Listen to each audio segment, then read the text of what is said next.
In the Chesapeake Conference, we love evangelism. We love going out and proclaiming the gospel of Jesus Christ and his soon return. Well, our pastors are very much a part of that mission, and we love being able to empower them both locally, but also there are unique opportunities where they can go on mission trips like coming here to Panama and partnering with the local pastors and Bible workers to proclaim the gospel of Jesus Christ even here. Here we are standing atop the city of David by night, a city with overpopulation of 300,000 people. And we have 13 of our pastors from the Chesapeake Conference each evening going out to the surrounding regions, David and Chiriquí, preaching evangelistic meetings. They are busy and working tirelessly, preparing messages, doing visitations. Each evening, our pastors go out, they get picked up by their host, local pastors, and go out to these sites that have been worked, these areas that have been prepared. And overall, we're seeing over 400 visitors combined attending these sites. And so already decisions are being made for baptism. Our pastors are seeing fruit for their labor, and the local churches here around David have been strengthened and are encouraged to see the things that are taking place. We thank God for the work that is being done through our Chesapeake Conference pastors, and we look forward to see what will take place on Sabbath as we have this big baptism. Many of the sites will be done locally to celebrate God's goodness through the baptisms that will take place. We're so thankful for what they've done. So how has this mission experience impacted me personally as well as my church? And I would like to say that in this mission trip, I've learned that God has a plan and he knows exactly what he's doing. All we need to do is trust him. And in working with the church that I have, it's the Riviera Church, I've learned that the only way we can do evangelism is together as a team. And I want to take that home and also encourage my members to support our evangelistic meetings and programs at the Triadelphia Seventh-day Adventist Church. How I have been impacted by this experience, I would say that my joy for reaching the lost souls has been rekindled.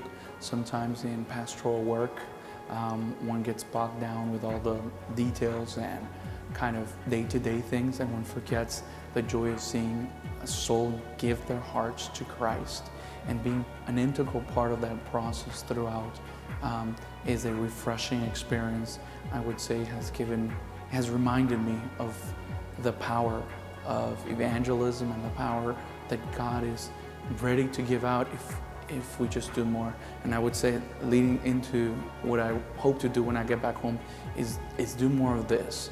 I'm certain that the Lord is ready to pour out his power just as mightily back home as here, if we just give him the opportunity. And these sorts of meetings are just that, an opportunity for people to make decisions for Christ. And God will move in accordance to our faith.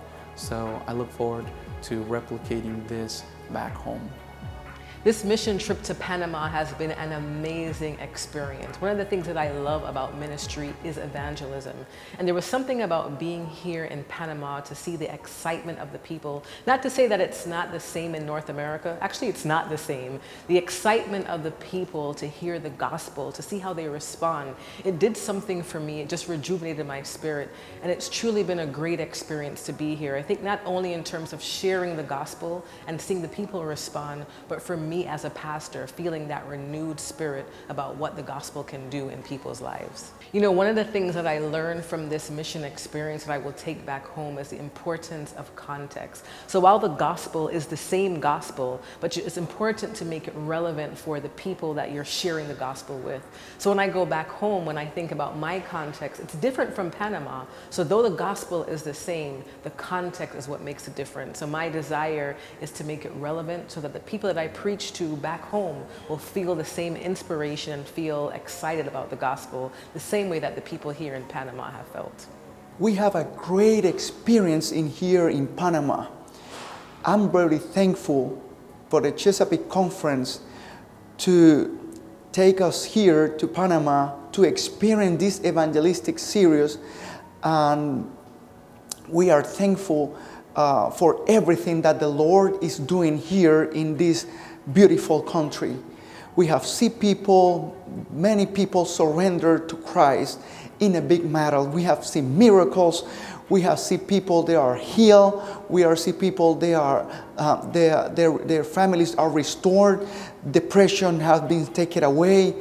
We are been praying for all this meeting, and we can see all these results because the Holy Spirit has been moving in all these evangelistic series. And this evangelistic series here in Panama is going to help me in my churches, because in my churches we have different people from different countries, and this is going to be helping me how to outreach, how to reach all these people that come to my church when I'm preaching, when I'm doing evangelism in my local churches. The preaching of the gospel in pastoral ministry provides a holistic understanding and the application of the biblical teaching. It allows me to close the gap between theory and practice, since as pastors not only study and interpret the gospel, but also applies these principles to the daily life of their congregation. This experience helps me to develop empathy, insight, and practical wisdom, which allows me to effectively address to the spiritual, emotional, and practical needs of my community. In addition, it provides a deeper connection between the pastor, the congregation, and the mission of the gospel, which leads to spiritual growth and transformation within the community church, the church community. Juan is a 19-year-old kid who's actually watching the live stream of these meetings in a city 5 hours away from here. My translator, who used to be a pastor in that area, shared with Juan the live stream link, and Juan has been watching every single night. And just the other night, we decided to do a three-way call with him, and I found out he was really hearing the Spirit of God speak to his heart, wanted to be baptized, and I encouraged him to listen on the night we talked about baptism. And I just talked with him this evening a couple hours ago, and Juan said the Lord has spoken to him, and he has chosen to be baptized, and he's planning to go to the local Adventist church in his town and tell the pastor he's ready to prepare for baptism. And so these are the stories you hear whenever you do outreach for Jesus, and these are the kinds of things our pastors experience, and they can take back home and know that God is working with people at home as much as He is around the world.